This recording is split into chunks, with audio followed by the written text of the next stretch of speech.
So my name is Mark Belache. I'm president of TorontoJobs.ca. We've been putting on a number of virtual conferences over the course of the last year since the pandemic hit.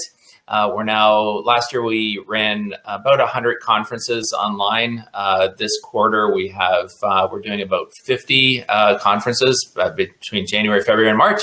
And we're excited about this virtual sales management conference. So if you've been at the event already for the last hour and a half or so, you've had a chance to hear from some great speakers, and you've also had a chance, hopefully, to network and connect with people through the networking area, as well as visit the expo area where you were able to connect with people as well. So we have about half an hour for the panel, and really excited to be joined by James and Amber. And hopefully we'll get Alan on soon, and we'll introduce him shortly. But I want to thank everybody for being on here. So let's just jump right in. So being really great salespeople, James Hall, Director of Inside Sales at Sage Accounting Software. Why don't we start with you, James? Why don't you talk a little bit about yourself, what you do, types of your team, the kinds of not necessarily issues that you have, because we'll talk about that, but just kind of a high level overview of what you do and your business, like Sage Accounting Software and so on.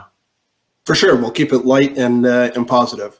So yeah, as Mark said, Director of Inside Sales at Sage Accounting Software. I have a team of 13, and all of our focus is on our existing customers. So some of the products that Sage has, Sage 300, which originally was called ACPAC, Sage Business Vision, and Sage X3. We've got approximately 10,000 customers inside what we call the medium segment. So that's customers that are using those products. We really just define medium segment by what product you're using as opposed to the size of the company itself, and manage that. And so I've got a team of folks that have a bit of a hunter approach in terms of driving additional value with our existing customers and focus on market wallet share growth.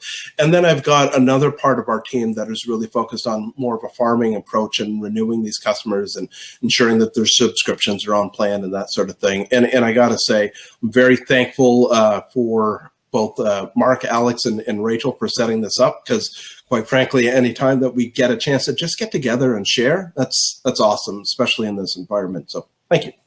Terrific. Well, thanks very much for being on here, and we'll get into a little bit more about Sage Accounting Software and Sage as a company in total, because it's been really getting more and more momentum and more visibility over time. So you've been doing a great job. So Amber Belair is Director of Sales at Vena Solutions. And Amber, why don't you talk about yourself as well, and about your organization, what you do. You mentioned a little bit earlier, just before we really technically got started, about how big your team is as well. So perhaps you can share about that too. Yeah, thanks, Mark, and thank you for having me, and thanks to Alex and Rachel as well for setting this up. It's funny, we're actually a partner of James's company, Sage. That's right. So we actually, our teams have worked together in the past. So Vena Solutions, we are a financial planning and analysis software company. We're headquartered right here in Toronto in Liberty Village, although we're all mainly working from home now for obvious reasons. My role, I'm Director of Sales for our mid-market team. So I've got a team of 8 regional sales managers that report into me, and we focus primarily on new logo acquisition. So we've got a team that is actually out there hunting for new customers and having kind of introductory educational calls to teach the market a little bit about our business and how we help customers. And then from there, it's our job to essentially sell the software solutions. And then from there, we actually pass new customers over to our amazing customer success team that handles the customer relationship post-sale. So my team is really focused on hunting the new logos as our primary focus. Terrific. And maybe you can talk about how long you've been there and, career progression as well, if you can, Amber. Sure, yeah. So I've been at Vena for about 6 months. I've been working in software for about 10 years. I spent the better part of the decade at Salesforce, actually, CRM company, and then was inspired to join Vena really because I wanted to kind of bite my teeth in the kind of startup, late stage startup game and kind of get some experience with a little bit of a smaller, more nimble company. And it's been a pretty fun ride over the past 6 months. Excellent. So James, COVID obviously has been the story for the last 10, 11 months. Talk a little bit about, how that's impacted your sales process, how, it's impacted building your team and any other sales issues that you might have had as a result. Yeah, absolutely. I went on vacation in March and went down to Mexico. And shortly after, I'd say on day 4, I started getting texts and emails from friends and family, get back now, hurry up, get back. And in the process, so when I left and went on vacation, we had 13 people in a very busy office in downtown Toronto. And now we've got all of those people spread out pretty much in the GTA, as far north as Newmarket. And that presented a whole bunch of challenges. One of the ones that I would say, just from a behavioral point of view, is when you're a close-knit group and you're used to working really closely and you can swivel chair and have that conversation with the person beside you, get answers really quick, work on problems together, and all of a sudden you're separated physically. And yeah, we've got great devices like MS Teams, where we're all living on that and using that. We have a daily huddle where everybody gets together, but those water cooler conversations, those moments of just, I got a problem, can you help me out really quickly? They have become much harder to be able to resolve. And so there's a couple impacts with that. One, you want to increase the frequency in terms of the engagement with your people. In sales, it's a really funny time, really funny thing. I always say that, don't worry about the quota, which is easy enough for me to say as the director. But I say it's not really about the quota, it's about the time. If I ask you to do $1 million in sales over a 3-year period, that's easy. If I ask you to do that over a 3-month period, that's it. So that time management becomes really difficult. And as we moved out of the office, everybody became more separated. We started dealing with issues around technology. All of a sudden, that time management piece became very, very difficult to manage. There was technology issues as we moved to laptops and off of cloud-based PC computers. There was the engagement and the conversations that we have. But I got to say, incredible team that we have of over time. I would say it probably took about 4 or 5 months to really be able to hit that stride just well, where they are communicating really well, they're solving problems in real time. And I think, quite frankly, I'm going to have the exact opposite problem once this is all over, of everybody is finding their rhythm and working really well and developing new skills on how to be successful in this environment. And that becomes the new norm. And going back to the office is going to be, I don't think it'll ever look exactly the way that we had it in the past. So it'll be interesting to see what that future looks like. Yeah, it's hard to know, really. I always say, we don't go backwards, right? Like if you think of all the different changes that have taken place, certainly in my career over the last 30 years or so, moving from newspaper to online, or moving from some type of phone to the rotary phones to push button phones to cell phones, right? We never go backwards. So this might be one of those pivot points where we don't go backwards to like offices. Our offices become our homes and so on, where possible. Of course, you can't have people working from home if they're working a restaurant, for example. But nonetheless, let's bigger discussion for sure. So how about you, Amber? Last 10, 11 months, how has you've been there for 6 months at Benna, but how has your job, and you made a change of jobs, you started during the pandemic as well. So maybe you can talk about how that has changed everything that you've been doing too. Right. Yeah, it's been pretty wild. I mean, I came in and I had only 3 people on my team. So I actually, in the past 4 months, I've actually hired 5 people, and all of the interviews were done remotely. It was a new experience, certainly for me, and it was a new experience for the candidates that we hired, because people are used to kind of walking into an office, having as James mentioned, having a drink at the water cooler, chit-chatting, trying to get the feel. So for us, it was really important to try to explain to candidates what our company culture was all about, what our values were all about, and to really kind of make sure that we were screening candidates that had that utmost integrity and just strong character and strong values is really important to our company. And it's hard to do that remotely, but we managed to do it. And I think we got some really great candidates. But it's been a learning experience. I mean, it's simple things like turning your video on. I think a lot of people at the beginning of the pandemic would feel almost uncomfortable or insecure about turning their video on at home, because people aren't used to seeing their face, plastered on a screen. But now it's almost become second nature, and it's actually been really helpful in the world of sales as well, because we even see customers now will turn on their video and invite us into their living room, so to speak. And we're actually able to, we find, build slightly better relationships with our customers in the world of remote selling than we were in the past, because in the past, all of these conference calls and software demos would all kind of just be done over conference call with no video element, unless we wanted to travel, and that meant getting on airplanes and expensive dinners and hotels and all of that. It really was difficult to build kind of human connections with customers.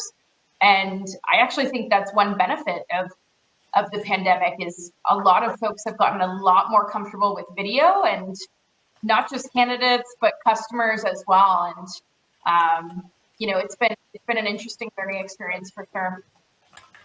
Yeah, yeah, go ahead. I was just going to jump in and say, Amber, to your point, what do they say? Something like 80% of communication is nonverbal. Right. And so when you're talking on the phone, yeah, you're listening for timbre and tone and that sort of thing. But, you're not seeing my hands move. You're not seeing my head move. You're not seeing, kind of the approach that I have. And the minute that you're doing that with, whether it be a colleague, a partner, or a customer, it feels much more open, right? Suddenly it's more personable. And from a sales point of view, we buy from people we trust. And there's always going to be that visual component of, it's a really important add-on to what we had before. And I think, to your point, yeah, maybe we do go back to the office. Yeah, maybe we do use phone. But I think the video component of it and wanting to stay connected, I think that'll persist. I think so too. Yeah. Very true. So my name is Mark Belash. I'm president of TorontoJobs.ca. I'm joined by James Hall, director of inside sales at Sage Accounting Software, and Amber Belair, director of sales at Vena Solutions. If you have any questions that you want to ask either James or Amber, just throw them in the event or the session chat, and I will moderate the questions as they come through, and you'll be eligible to win a prize as well by asking a question. So where do we leave off? Amber, is it your turn? No, we'll go back to James then, I guess, right? James, I'm a new sales manager, not that experienced. What suggestions would you have for someone who's new in a sales management role? Within the pandemic period or outside of it? I think there's a little bit of a difference. I guess within, now that we're in it, right? And I think Amber really hit on a couple of really great points there around culture and onboarding. At the end of the day, there's an aspect of sales that you can write down on a piece of paper, and it's really easy. Hire great people and create an environment where they can do their best. Very simple. But doing that and achieving that, there's so much to it. And especially as we're in this pandemic period, there becomes a lot more. So I have recently promoted somebody that was frontline into the manager role during this pandemic period. And I find organically, we've started these early morning conversations, like first thing in the morning. Let's just get on the phone and chat with each other. I want to understand your perspective on something. I want to share mine. I want to make sure that we're on the same page, because collectively together we are trying to help support the customer. I think the biggest challenge with onboarding a new manager is really ensuring that the communication, the expectations, the culture is reinforced, that the support is there to be able to do that. Now, whether you're in a pandemic period or not, those are really key things to be able to do, because, aimlessly quoting other people, but Peter Drucker once said that, culture eats strategy for breakfast. And that frontline manager, they are, more people quit because of their manager than anything else. They have the culture and establishing that culture in their hands. So really, when you're onboarding a manager, you really want them to understand what the culture is, what the value of that, how to articulate the culture, how to speak to it, how to connect with other people and represent that. And that takes a lot of talking, quite frankly. It takes time to be able to permeate that and make sure that people are on the same page with it. That's a good point. Amber, do you want to add anything to what James said? Or I completely agree. I think the culture aspect of it now in a work from home setting, we also need to be so intentional about building culture. It seems like in the past, it was almost easy to build culture because you would see people at work and it was so easy to just grab a coffee or go for a walk or, hop in a room and have a quick chit chat. And now it's, I do find we need to be very intentional about building culture. One learning that I had on my team this year was that we started doing morning huddles, whereby we would essentially join, everyone would kind of log in the Zoom at the beginning of the day, and we would just go around the room very quickly. It was 15 minutes. At 15 minutes every morning at 8:30, we would go around the Zoom and everybody would just kind of share, hey, here's one thing that happened yesterday that was awesome. Here's one thing that happened that was terrible. And give people an opportunity to vent with their colleagues, have a laugh, or express some frustration, and then lastly, here's my one priority for today. So if there's nothing else that I get done today, here's the one thing I'm going to do. And we did that throughout. We're still doing it on my team, and it really has helped build culture and has kind of forced culture because. Otherwise, sometimes those conversations don't take place if we don't make time for them and actually schedule them on the calendar. Yeah, good points. And Amber, you mentioned Zoom. Are there any other platforms like technology side that you're using to stay in touch with customers, clients, staff? Right. So internally, we use Slack a lot. Similar, I think James said his group uses Microsoft Teams. I mean, very similar tools. We use Salesforce to track, most of our customer information. Confluence we use to organize some information. Zoom. We've got a pretty healthy tech stack though. Gong is another tool we love at our company. Those are probably the main ones, at least in my group. Very good. Yeah, and sorry, just coming back to the culture side of it. For those watching who don't really know, Liberty Village is in a pocket just west of downtown Toronto. It's got it's created a kind of unique culture in that area. And when you lose that, poof, just went up in smoke and over a few weeks, really, right? Or a few days for hours in some cases, right? But it's a cool place with great restaurants. That's right. Yeah. So it must be quite interesting to try to maintain any kind of culture that way as well. James, maybe back to you then. And if you're just watching, we have about 10 minutes left. My name is Mark Belash. I'm president of TorontoJobs.ca. I'm joined by James Hall, who is Director of Inside Sales at Sage Accounting Software, and Amber Belair, Director of Sales at Vena Solutions. So maybe back to you then, James, and that is, how do you recognize a star employee? How do you recognize a star salesperson? What are the traits? What are the easy answer there is performance. The easy answer there is performance. If they're killing their number, then that's always a good thing. But I'll tell you, having somebody on the team that really drives the numbers is table stakes. It's important. You absolutely need to have that, but never at the expense, again, of culture and at the expense of the others of the team. I've worked in environments and had folks on a team that, they can kill the number, but nobody wants to work with them. They're tough, they're hard, they're negative. And the reality is that acts as a toxin and goes through the entire team. And before you know it, you've decimated your own team just by one kind of individual that can have a negative impact. So when I look for star performers or rock stars, there are some fundamentals in the hiring process that I look for. I'm a pretty competitive guy. I have a hard time going to gyms because nobody's keeping score. So I don't know why I would be there. But, I love playing tennis. I love sports. I love cycling, all of that. And so I look for people that are competitive in a positive way. I look for people, quite frankly, that have friends and family that, they're not always just thinking about themselves. They know how to think about others and be able to support in a team environment. I look for people that, try and keep this short, but the short version of the story of why I do sales is I have an MBA in finance, and I found that extremely boring. And all the attractive, really cool people seem to be in marketing.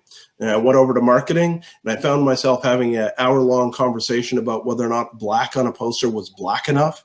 And I was questioning what I was doing with my time. So I really looked around for where do I find numbers and, working with people. And that's what sales is. You got to know your numbers. You have to understand your numbers. You have to be really good with people. So that's what I look for in a rock star, is somebody that can combine those two things. Oh, terrific. And Amber, how about you? Like when you're even before you got them in your organization and you're managing them, before that, you're interviewing people. What do you look for in a resume when you interview them? Some things they say, things they don't say. What are the areas that you look for? Yeah, so I had the great fortune to spend some time early on in my career working in sales recruitment. I actually worked at a sales recruitment agency, and one of the things I learned there was that there are kind of 6 main attributes that can be used to kind of determine the sort of candidacy of a sales candidate. And the 6 things that we really looked for there were drive. Is this someone who is driven? Are they hardworking? Are they entrepreneurial? The second thing was nature. Are they kind of like what James was saying? Is this somebody who is empathetic, who wants to understand the customer, look out for the customer's best interest, sell solutions that actually help people and help businesses? The third thing was acumen. Do they have strong enough business acumen? Performance was a fourth thing, of course, similar to what James was mentioning. Relevancy in terms of the experience. If it's you're selling manufacturing equipment, does the person know something about manufacturing equipment? If you're selling software, do they know something about software? How relevant is their background and experience? And lastly is it's important to kind of look at the candidate's opportunity history and the experience that they have. Does each job that they've sort of taken in their resume make sense? Are they taking stronger and stronger positions as they build their resume, or are there stops and gaps and certain positions don't make sense when you're looking at the resume? That's important as well. So those are some of the top things I look for.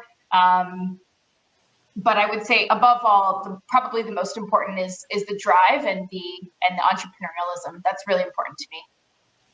Great points. James, maybe just one of the topics, because we do HR and recruitment events and so on, and obviously one of the big biggest areas is diversity and inclusion, Black Lives Matter. Has that impacted you, your company, your team in any way? Anything that you're comfortable sharing that has? Yeah, absolutely. I always think I kind of fall into an interesting category with this. I have a very anglicized name, James Hall. Clearly, the background of that comes from England, but I was adopted, and I'm actually half Indian and Irish German on the other side. And I look for a team and build a team that absolutely has diversity, and it's not really about race and that sort of thing. It's about different perspectives. And the more that you can bring different perspectives and different history together, the stronger that team is going to be. One person with one idea, no matter how good that idea is going to be somewhat flawed because it is only one perspective. And so, I'm really happy to say that pretty much any pillar that you can think of in terms of diversification, we have on our team. And when we have those daily huddles and we have people coming together, you can hear that, and you can hear that perspective. And it can be the most subtle little thing that somebody says, but it's like, that is brilliant. That's really cool. And nobody else would have necessarily have thought of it. And not only does that, obviously you recognize that, you want to make sure that that's celebrated and, supported within the organization. But the other side of that reality is, boy, does it ever make our team better from, just a culture point of view, from a performance point of view. We've got our organization looking at this team going, you guys are doing a lot of right things. Well, again, it starts with that hiring and that diversity. Great points. Excellent. That's really great. A lot of great takeaways, right, for what people watching. And then perhaps Amber, on your end, goal setting, how has that changed for you and your team, like through the course of the last 10 months? Go ahead. Yeah, that's a tough one. I mean, in terms of goal setting, typically we like to set SMART goals: specific, measurable, attainable, realistic, time bound. That's typically how we like to kind of set and define our goals. And at the beginning of COVID, we did have to take a good hard look at our quotas and determine, are they actually attainable and realistic in a world where there's companies literally going out of business right now, and we're cold calling companies and they're telling us they have much bigger problems to solve than typically what they would be solving if there weren't a global pandemic going on. So yes, COVID has changed our goal setting, and at our company, we did provide some quota relief earlier this year to make sure that we retain top talent and to make sure that our regional sales managers all feel as though their goals are achievable and realistic. And hopefully in the new year, our new fiscal year, that's February 1st, we'll see our goals increase a little bit now that we have some positive news starting to happen in North America. But it is important to make sure that the goals are specific, measurable, attainable, realistic, time bound. Terrific. Thanks, Amber.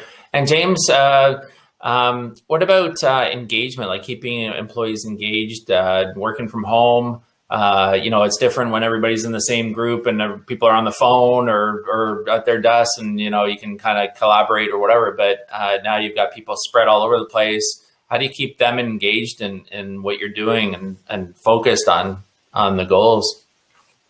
That's a really great question. Part of it is having the technology and the systems from a productivity point of view to show reporting. So whether Amber and I were just talking about right after this, we have our forecast calls, and so whether you're using Salesforce or some other tool to be able to manage that. So are you building opportunities? Are you hitting the expectations? There's goals in mind. So from a higher level point of view, it's, are you hitting the goals that you are there? From a smaller point of view, you can look at call volume and that sort of thing.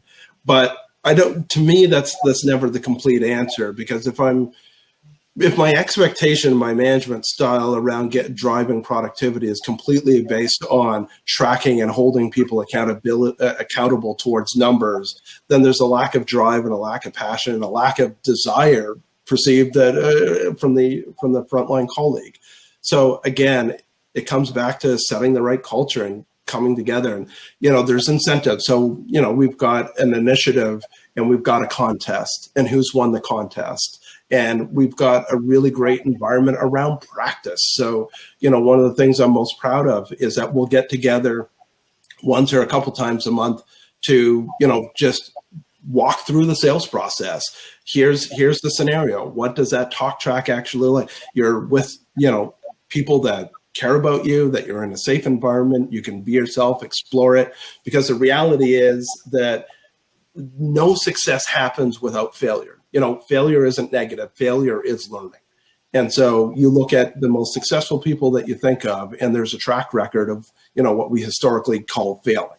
And we want to create an environment where people can do that in a safe environment so that they can put that into practice. The reason that's important in the context of your question is when you have an environment and you do that practice, people naturally want to put that to the test. They want to start, really exercising and proving that they have that skill. So part of it's tracking, and part of it's just creating and ensuring that that drive is that everybody on the team has that. Perfect. Amber, we just have a couple of minutes left. Any other kind of thoughts, anything that you've been burning to say and just waiting for that opportunity? And, any tips that you have for other people watching, other sales managers that are watching? Really, I'm just we just lost her. Well, that is another byproduct of the environment that we're in. That was maybe one of the tougher questions. So how about you? I'm sorry. Could you do me the favor of repeating that for me, please? Sure. Anything, we have sales managers that are watching. Any something that's been burning up inside of you, like you've been wanting to share, you've been wanting to mention to people watching, some tips for the future, things you're doing well now that maybe some others can incorporate in their lives as well as their work. This isn't brilliance by any means, but I'll go back to that creating an environment around practices. There's never a shortage of things to do. There's always a list longer than what you can get done, and really prioritizing based on the culture that you want to create from a management point of view. And then obviously having the reporting and the tracking in place to be able to see whether or not it's working ultimately is the goal that I'm personally focused on. I want to create an environment where people have fun. I want to create an environment where they're successful. I want to create an environment where they feel really proud of the work that they're doing and the results and how they're helping customers and partners. And so, all of that to me comes down to setting the right expectations, going back to what Agnes was talking about in terms of sales playbooks, creating that kind of playbook environment and having that, and then putting that into practice. But the difficult part of that is really having a discipline around ruthless prioritization, because you can't get everything done. Excellent.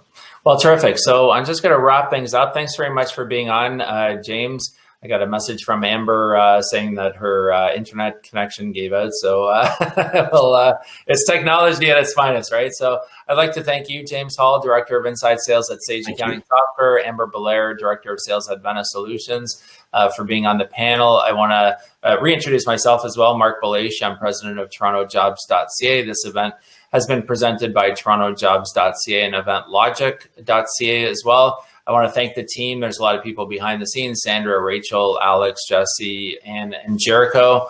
And if you are looking for any staff, we can certainly help you out. We provide job board, recruitment services, virtual events, and more.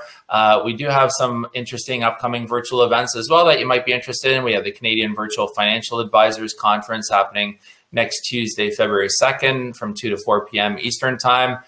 We have Connect and Learn, a series for entrepreneurs that happens on Wednesday, February 3rd. And the Canadian CFO Conference happens on Tuesday, February 9th from 2 to 4 p.m. You can visit torontojobs.ca/news, NEWS, for more information, or visit EventLogic with a K, eventlogic.ca. And sponsorship and exhibitor options are also available for each of these events. And we're always looking for speakers, exhibitors, and sponsors at our events. So if you're interested, feel free to connect with me on LinkedIn as well. And I'm on all the other social media: Facebook, Twitter, LinkedIn, and Instagram as well. So I want to thank you, James. And thank you, Mark, and your team. And have a, let's see how this year plays out. Hopefully we get the vaccine going and a little bit more things happening, and we get back to whatever normal is anymore, right? That's right. Thank you again. Terrific. Thank you very much, James. Bye now. Take care. Bye.